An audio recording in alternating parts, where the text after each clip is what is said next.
माननीय गृहमंत्री श्री अमितभाई शाह साहेब।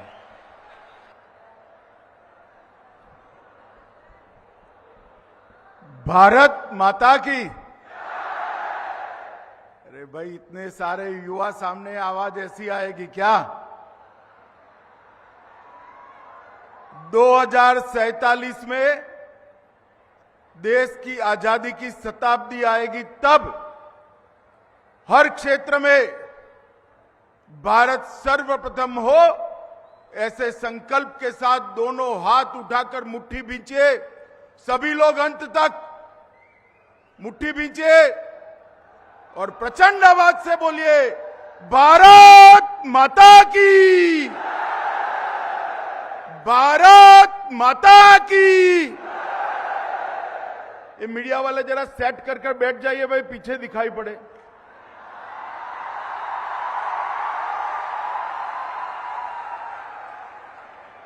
प्लीज जरा बैठ जाइए भाई।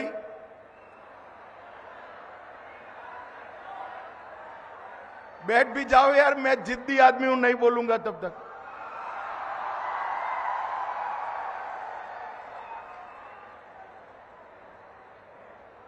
आज के इस बहुत महत्वपूर्ण कार्यक्रम में मेरे साथ मंच पर उपस्थित गुजरात के मुख्यमंत्री श्रीमान भूपेंद्र पटेल जी, गुजरात राज्य के शिक्षा मंत्री श्रीमान जीतू वाघाणी जी, उच्च और तकनीकी शिक्षा राज्य मंत्री डॉक्टर कुबेर भाई डिंडोर जी, जगदीश भाई विश्वकर्मा जी, मेयर गांधीनगर हितेश भाई मकवाणा जी, प्रमुख सचिव उच्च और टेक्निकल शिक्षा एस.जे. हैदर जी, प्रोफेसर नवीन सेठ, कुलपति GTU doctor K. N.. Kher, registrar GTU, और आज के कार्यक्रम में आए हुए मेरे दिल की धड़कन ऐसे मेरे युवा साथी।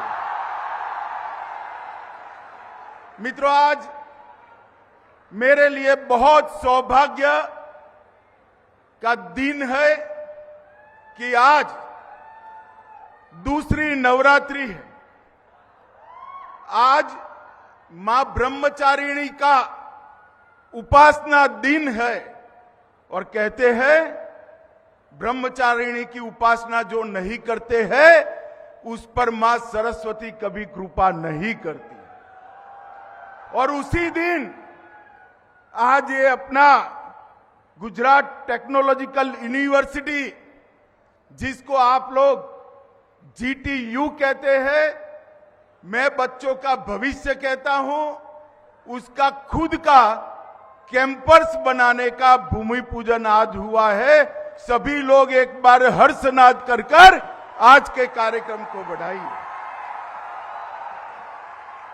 मित्रों, आज जब मैं यहां आया हूं तब महान स्वतंत्र सेनानी विट्ठल भाई पटेल का आज जन्मदिन है, और आधुनिक भारत के जनक पिता माने जाने वाले राजा राम मोहन रॉय की मृत्यु तिथि है।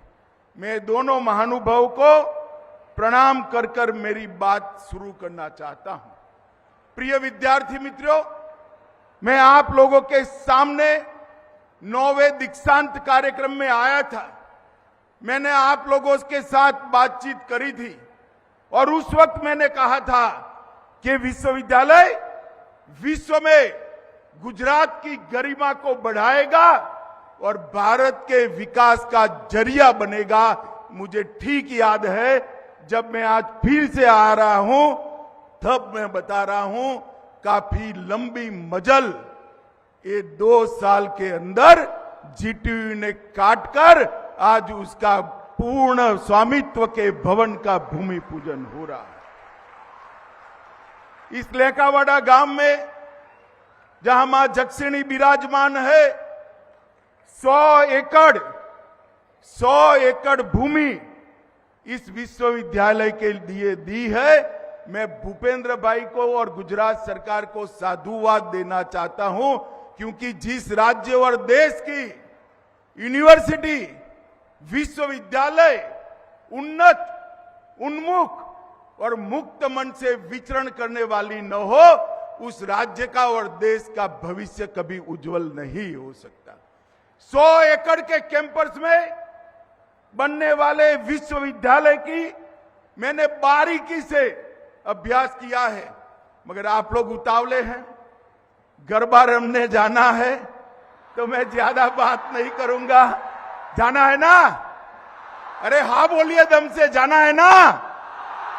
जाना ही चाहिए। मित्रों, ये संपूर्ण सुविधा से युक्त ये आपका यूनिवर्सिटी बनेगा, जिसमें प्रशासनिक भवन, शैक्षणिक भवन, छात्रावास और पुस्तकालय सहित 14 बड़े बड़े बिल्डिंग होंगे। लगभग 65,000 स्क्वायर मीटर का इको फ्रेंडली कंस्ट्रक्शन होगा। मगर मैं एक बात बताना चाहता हूं आपको, जो मेरे जैसे व्यक्ति को बहुत भाती है। ये यूनिवर्सिटी में 84% क्षेत्र आप लोगों को चिंतन करने के लिए, घूमने के लिए, सोचने के लिए, कुदरत के साथ अपने आप को जोड़ने के लिए खुला छोड़ दिया गया है, जहां बैठकर आप कुदरत के साथ अपने आप को जोड़ने वाले हो। मित्रों, यहां बारिश के पानी को रोकने की, जमीन में उतारने की, सौर ऊर्जा और एलईडी की, वेस्ट वाटर के 100% उपयोग की, हर प्रकार की आज के जमाने के विश्वविद्यालय की सुविधाओं का इसमें समावेश किया है। मित्रों, नरेंद्र भाई ने जीटीयू की जब स्थापना की, मैंने उनका भाषण सुना था। उन्होंने कहा था कि टेक्नोलॉजी के बगैर देश का भविष्य उज्जवल नहीं हो सकता। टेक्नोलॉजी के बगैर देश विकसित नहीं बन सकता, और टेक्नोलॉजी के बगैर युवा विश्व के युवाओं के साथ दो हाथ नहीं कर सकते। और देखिए, 15 साल के छोटे से अंतराल के अंदर ये अपनी जीटीयू जीएसआईआरएफ के रैंकिंग में सबसे पहले नंबर पर स्थान प्राप्त कर चुकी है। उसके अतिरिक्त ARIIA के रैंकिंग में भी जीटीयू को प्रथम स्थान मिला है। मित्रों, मगर मैं एक बात कहने आया हूं, दुनिया भर की आधुनिक से आधुनिक टेक्नोलॉजी की शिक्षा आपको मिल जाएगी, मगर देश में आपकी शिक्षा का माहौल नहीं होगा, इसका उपयोग का प्लेटफॉर्म नहीं मिलेगा, तो आप पढ़कर क्या करोगे बताओ? कर सकते हो कुछ? अरे चिंता मत करो, नरेंद्र मोदी देश के प्रधानमंत्री है। आपके भविष्य के लिए मोदी जी ने अनेक संभावनाएं तराश कर रखी है। बच्चों, मेरी बात ध्यान से सुनना, भाइयों बहनों मेरी बात ध्यान से सुनना।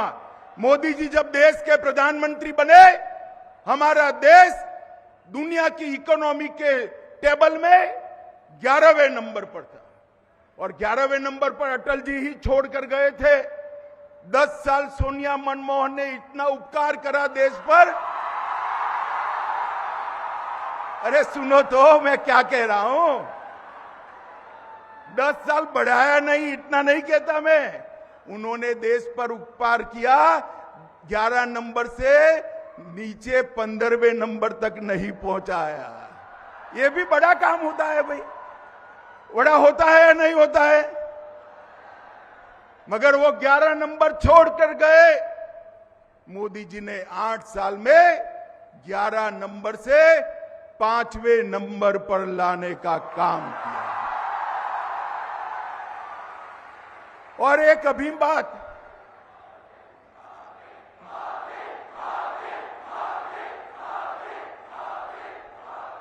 अभी एक और बात कहनी है, बाद में मोदी जी का नारा लगाओ, जोर से लगाना, लगाओगे ना भाई? ये 5वां नंबर आया, वहां पर कौन बैठा था मालूम है आपको? बताओ। अरे होना चाहिए ना, इंटरनेट वाले लोग हो आप तो। अब मैं बता देता हूं, चलो। 5वें नंबर पर इंग्लैंड था, उसको 6ठे नंबर पर डालकर भारत 5वें नंबर पर आया। आजादी के अमृत महोत्सव के वर्ष में जिन्होंने 125 साल तक हम पर शासन किया, एक शब्द बोले बगैर, अहंकार के बगैर, अपने पुरुषार्थ से, अपने परिश्रम से भारत ने इंग्लैंड को पीछे छोड़ा और भारत 5वें नंबर पर बैठा है। मित्रों, ये बहुत बड़ी बात। और मोदी जी ने हमारे सामने लक्ष्य रखा है, हमारे सामने लक्ष्य रखा है $5 ट्रिलियन की इकोनॉमी का। अब मुझे बताओ, 11वें नंबर से 5वें नंबर पर पहुंचे, $5 ट्रिलियन की इकोनॉमी पर जाएंगे तो तीसरे नंबर पर पहुंचेंगे। तो आप लोगों के लिए जगह देश में बनेगी या नहीं बनेगी? अरे जोर से बोलो, बनेगी या नहीं बनेगी? तो मोदी जी ने सिर्फ विश्वविद्यालय बनाने का काम नहीं किया, बाहर निकलने वाले मेरे युवा साथियों को लिए ढेर सारे मौके भी तराश कर रखे हैं। भविष्य आपका है मित्रों, जितनी मेहनत करोगे उतनी ऊंचाई पर पहुंचोगे। आज जीटीयू में 4 लाख छात्र, जीटीयू में 4 लाख छात्र पढ़ाई कर रहे हैं, ग्रेजुएट हो रहे हैं, डबल ग्रेजुएट हो रहे हैं। अध्यापक लगभग 15,000 है, R&D कर रहे हैं, अपना स्टार्टअप बना रहे हैं। ये मेरे लिए तो बहुत संतोष का विषय है कि गुजरात राज्य में 4 लाख छात्र आज टेक्निकल स्टडी कर आगे बढ़ रहे हैं। अभी मैं भूमि पूजन किया, एक युवा साथी आया, मुझे मेरा पोर्ट्रेट बना कर दिया। मैंने कहा, भाई कौन हो तुम? उसने कहा, मेरा नाम नम्र है। मैंने बोला, क्या करते हो? कि साहब आप मुझे भूल गए। मैंने बोला, भाई साथ में रिकलेक्ट नहीं होता, तुम बताओ। कि अभी फॉरेंसिक साइंस यूनिवर्सिटी में आपने मुझे डिग्री दी है, यहां ग्रेजुएट कर डबल ग्रेजुएट में फॉरेंसिक में हुआ हूं और आज ICICI बैंक में मेरा बहुत अच्छा जॉब लग चुका है और वहां मैं काम कर रहा हूं। मित्रों, जब इस प्रकार के युवाओं को मिलते हैं तब भारत को महान होने के लिए मन में किसी भी प्रकार की कोई शंका नहीं बन सकती है। मित्रों, आज जो युवा साथी मेरे सामने हैं, उनको मैं कहने आया हूं कि मोदी जी जो नई शिक्षा नीति लाए हैं, इसका आप जरूर स्टडी करिए, इसको डाउनलोड करिए और उसको आत्मसात करने का प्रयास करिए। नई शिक्षा नीति के 2 साल समाप्त होने पर एक भाषण था, उसमें मैंने कहा कि ये नई शिक्षा नीति एक पुस्तक नहीं है, 100-125 पेज की एक पुस्तिका नहीं है, ये पुस्तकालय है। जितना स्टडी करोगे इतना ज्यादा उससे प्राप्त करोगे। मोदी जी ने नई शिक्षा नीति के अंदर हमारी पूरी ज्ञान परंपरा और आज की आधुनिक से आधुनिक टेक्नोलॉजी के शिक्षा को जोड़कर एक मजबूत प्लेटफॉर्म देश भर के विद्यार्थियों के लिए बनाया है। मित्रों, हमारे यहां शिक्षा व्यवस्था बहुआयामी थी, मल्टी सेक्टरल थी। दुर्भाग्य से अंग्रेजों ने जो शिक्षा व्यवस्था बनाई उस पर 75 साल हम चले, मगर अब मोदी जी ने इस शिक्षा व्यवस्था को मल्टी सेक्टरल बनाया है।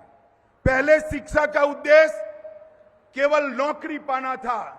आप नई शिक्षा नीति पढ़ोगे तो शिक्षा का उद्देश्य विद्यार्थी के अंदर, बच्चे के अंदर प्राइमरी एजुकेशन से लेकर जहां तक वो अनुसंधान तक, रिसर्च तक जाए, उसकी क्षमताओं को बढ़ोतरी देने का शिक्षा का उद्देश्य, इसको व्यापक बनाया है।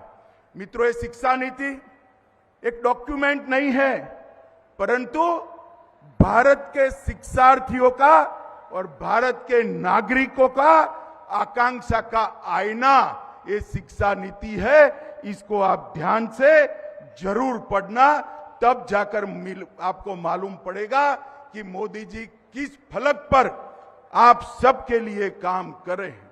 उसमें भारतीय भाषाओं को, कला को, संस्कृति को प्राथमिकता दी गई और विद्यार्थियों की सर्जन शक्ति को, क्षमता को विकसित करने के लिए भी बहुत प्रायोरिटी दी गई है। मित्रों, आप सब टेक्नोलॉजी यूनिवर्सिटी के साइंस विद्यार्थी हैं। मैं आपको एक बात करना चाहता हूं, मोदी जी ने टेक्नोलॉजी के माध्यम से देश के लोगों की क्वालिटी ऑफ लाइफ को इंप्रूव करने का बीड़ा उठाया है। जब मोदी जी टेक्नोलॉजी के माध्यम से लोगों की लाइफ इंप्रूव करने का, लाइफस्टाइल को सुधारने का प्रयास करते हैं, तो हर प्रयास में आपके लिए मौके में देखता हूं। मित्रों, आप मुझे बताइए, कभी भी हमारी पीढ़ी में तो हमें नहीं सुना था कि गांव की विधवा महिला को उसका पेंशन दिल्ली से एक क्लिक से इसके बैंक अकाउंट में सीधा ट्रांसफर हो जाएगा, बीच में कोई बिचौलिया नहीं आएगा। जिसको स्कॉलरशिप मिलनी है वो बच्चे को स्कॉलरशिप लेने के लिए कोई बीच में नहीं आएगा, सीधा दिल्ली से स्कॉलरशिप इसके बैंक अकाउंट में ट्रांसफर हो जाएगा। मित्रों, ये व्यवस्था जो बनाई वो टेक्नोलॉजी के आधार पर लोगों के जीवन स्तर को उठाने की व्यवस्था बनाई है। हम भारतीय लोगों को, 130 करोड़ लोगों को एक बायोमेट्रिक लिंक और यूनिक आइडेंटिटी नंबर देने का आधार का कार्यक्रम जो बना है, 130 करोड़ की आबादी के लोगों के पास आज हर व्यक्ति का एक कार्ड और एक आइडेंटिटी नंबर है। पूरी दुनिया आश्चर्यचकित होकर देख रही है कि भारत किस जगह जा रहा है। गरीब आदमी राशन लेने जाता है, अंगूठा लगाते ही उसका राशन उसको मिल जाता है, उसका राशन अब कोई और व्यक्ति नहीं ले सकता। डायरेक्ट बेनिफिट ट्रांसफर, जिसकी मैंने आगे बात की, गवर्नमेंट परचेज में जैम की व्यवस्था, कृषि क्षेत्र में सॉइल हेल्थ कार्ड और सारी कृषि मंडियों को ई मंडी बनाने का प्रोग्राम और international solar alliance, 28 crore LED बल्बों से पूरे देश को जगमगित करना और जियो टैगिंग के माध्यम से 2 करोड़ से भी ज्यादा प्रॉपर्टी का आज देश में जियो टैगिंग हो चुका है। मैं आपको ये इसलिए बताता हूं कि हर कदम में आपके लिए एक अच्छी संभावना पड़ी है, एक अच्छी जॉब पड़ी है। और उच्च शिक्षा के अंदर, नई शिक्षा नीति के अंदर 4 वर्टिकल बनाए हैं। आप ये ध्यान से सुनना और इसका स्टडी भी करना। भारतीय उच्च शिक्षा में उच्च शिक्षा आयोग के 4 वर्टिकल अब बना दिए गए हैं। National higher education regulatory council, higher educational council, general educational council और नेशनल एक्रीडिटेशन काउंसिल।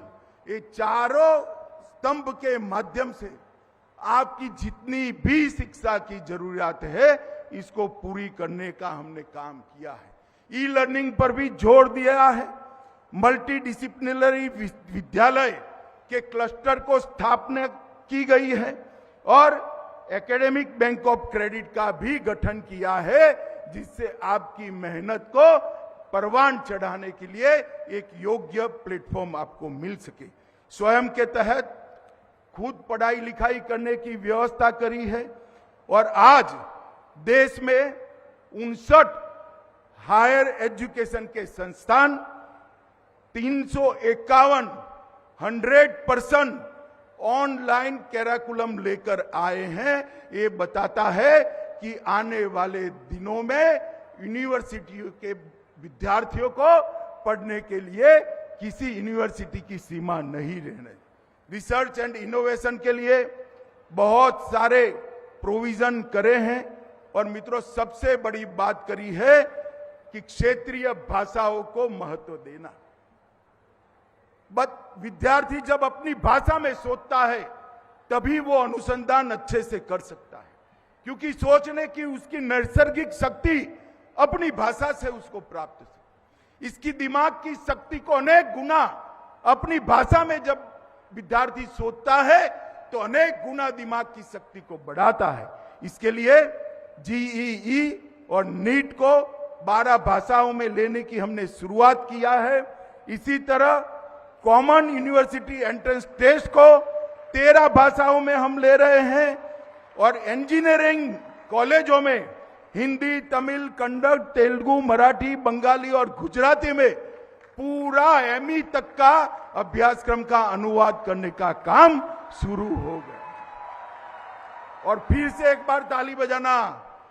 16 अक्टूबर को अटल बिहारी वाजपेयी हिंदी विश्वविद्यालय में मैं मेडिकल के फर्स्ट सेमेस्टर के पूरे हिंदी अभ्यासक्रम का भी उद्घाटन करने जा रहा हूं। कुछ लोगों को मेरी बात थोड़ी खटकेगी, मगर मैं फिर से एक बार दोहराना चाहता हूं, विद्यार्थी जब अपनी भाषा में सोचता है तभी वो अनुसंधान कर सकता है। दूसरी भाषा में सोचता है तो वो रटा रटाया ज्ञान ही प्राप्त कर सकता है। मुझे बताओ भाई, आप पोंगा पंडित बनना चाहते हो या साइंटिस्ट बनना चाहते हो? भाई जरा जोर से बोलो, क्या बनना चाहते हो? तो अपनी भाषा में सोचना शुरू करिए। मोदी जी ने पूरी व्यवस्था इसके लिए करी है और स्टडी इन इंडिया कार्यक्रम भी शुरू किया है, जिसके माध्यम से 2022 तक 1.5 लाख विदेशी छात्र आज भारत में अपना अभ्यास कर रहे हैं। मित्रों, फिर से एक दिन दुनिया भर से लोग यहां अभ्यास प्राप्त करने के लिए आने हैं, वो दिन शुरू हुआ है। और हायर एजुकेशन के इंस्टीट्यूशन में मैं जरा जल्दी से बोल जाता हूं। केंद्रीय विश्वविद्यालय अब 2014 में 30 थे, अब 46 है। आईआईटी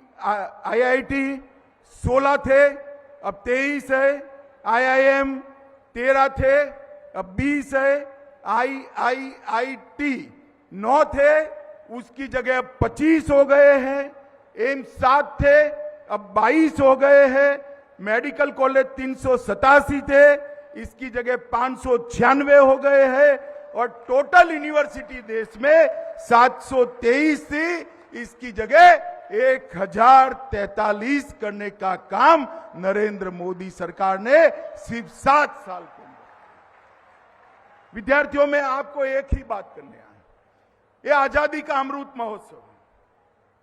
मोदी जी ने एक आह्वान किया है देश भर के नागरिकों का और विशेषकर युवाओं का। आजादी का जब शताब्दी मनाया जाए उस वक्त हर क्षेत्र के अंदर भारत सबसे पहला होना चाहिए। आप मानते हो या नहीं मानते हो? अरे जोर से बोलो, मानते हो या नहीं मानते हो? तो पुरुषार्थ के बगैर बनेगा क्या? तो मोदी जी ने कहा है कि हर क्षेत्र में आगे बढ़ने के लिए एक राष्ट्र का संकल्प लेना है। हर क्षेत्र ने ये तय करना है कि शताब्दी जब मनाई जाएगी हम कहां खड़े होंगे, मगर इसके साथ साथ 130 करोड़ लोगों को भी संकल्प लेना है। अब मैं 2 मिनट आपकी लूंगा। जब शताब्दी मनाई जाएगी ना भाई, सुन रहे हो ना, 2047 में जब शताब्दी मनाई जाएगी, मंच पर से बहुत कम लोग इस दुनिया में होंगे, मगर मेरे सामने बैठे हुए सभी लोग इस दुनिया में होंगे। तो भारत अगर महान बनेगा तो कौन देखेगा भाई? आप लोग देखोगे ना? जोर से बोलो, देखोगे ना? तो महान बनाना चाहिए, नहीं बनाना चाहिए? तो मोदी जी राष्ट्र को आगे ले जाने का तो संकल्प लेंगे और 25 साल में हम इसका पूरा करेंगे, मगर हर व्यक्ति को संकल्प लेना चाहिए। आज मेरे सामने जो विद्यार्थी है, सारे के सारे आज रात को नवरात्रि है, मन से एक संकल्प लीजिए कि आप देश के लिए क्या करोगे। संकल्प बहुत छोटा लीजिए भाई, कोई दिक्कत नहीं, मगर इसकी पालना जीवन पर्यंत करिए। आप संकल्प ले सकते हो कि मैं जीवन में ट्रैफिक के नियम का कभी उल्लंघन नहीं करूंगा, मेरी थाली में जूठा अन्न नहीं छोड़ूंगा, मैं छात्रावास से हॉस्टल से निकलूंगा या निकलूंगी तो पंखे की स्विच बंद कर कर निकलूंगी। मेरे जीवन में मैं कभी भी जो मेरा देय टैक्स है, टैक्स भरने की रिस्पॉन्सिबिलिटी है, उसका चोरी नहीं करेंगे। ऐसे छोटे छोटे काम आप कर सकते हैं, नहीं कर सकते हैं भाई? जरा जोर से बोलो, अब क्यों मुंह बंद हो गया भाई?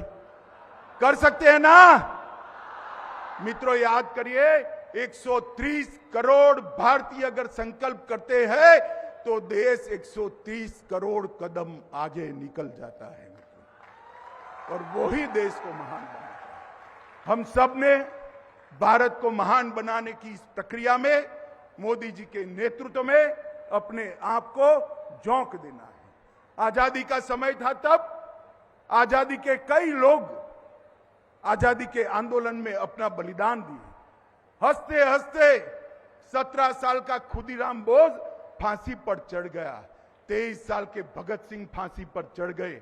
मेरे और आपके नसीब में आजादी के लिए मरना नहीं है, मगर आजाद भारत को महान बनाने के लिए जीना हमारे हाथ में है, इसके लिए हमें जीना चाहिए। तो आज इस अवसर पर फिर से एक बार जीटीयू के यहां उपस्थित और उपस्थित नहीं है सभी विद्यार्थियों को ढेर सारी शुभकामनाएं देता हूं। रात को मस्ती से गरबा खेलिए, मां की आराधना करिए और मस्ती से अपनी पढ़ाई लिखाई पूरी करिए। आपकी फ्यूचर कैरियर के लिए अनंत अनंत शुभकामनाएं देकर मेरी बात को समाप्त करता हूं। वंदे मातरम। भारत माता की जय।